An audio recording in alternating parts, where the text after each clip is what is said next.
রাজু বিছানা থেকে উঠে ঘরের বাইরে গেল।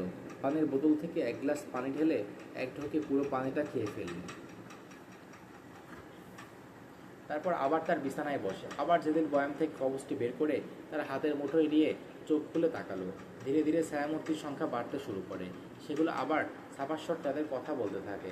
রাজু অস্পষ্টভাবে তাদের কথা শুনতে পায়, কিন্তু কথা বুঝতে পারে না। কণ্ঠস্বর এক ধরনের হাহাকার শুনতে পায়।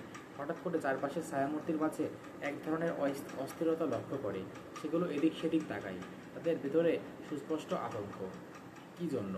তাদের চারপাশে অস্পষ্ট জগৎটি ভালো করে বোঝার চেষ্টা করে।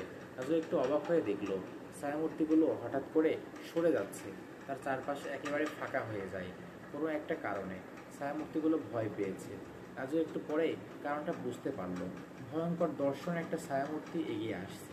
তার কুচকুচে কালো শরীর, ভয়ঙ্কর চোখের দৃষ্টি, হাতগুলো কিলবিল করে নড়ছে।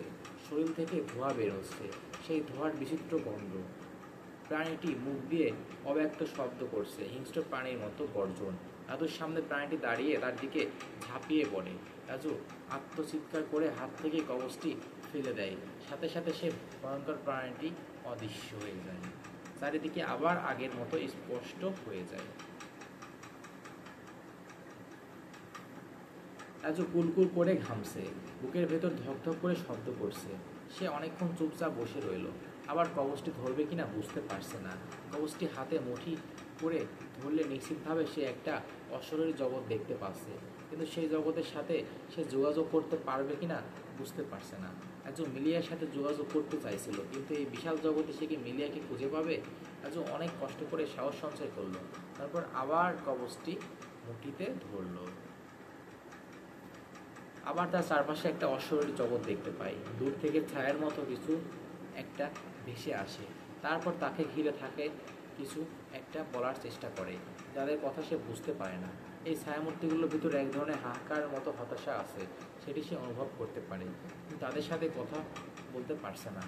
রাজুর মনে পড়ল পুরনো ঢাকার ফুটপাত থেকে সংগ্রহ করা নোট বইয়ে লেখা ছিল, যখনই তার কোনো একটা বিদেহী আত্মার সাথে সংযোগ করতে হয়েছে, তখনই সেই মানুষটি গভীরভাবে সেই বিদেহী আত্মার কথা চিন্তা করেছে। তখনই সেই বিদেহী আত্মা তার সাথে যোগাযোগ করেছে। আজও কি এখন গভীরভাবে মিডিয়ার কথা চিন্তা করে চেষ্টা করে দেখবে? কাজটি তো কঠিন কিছু নয়।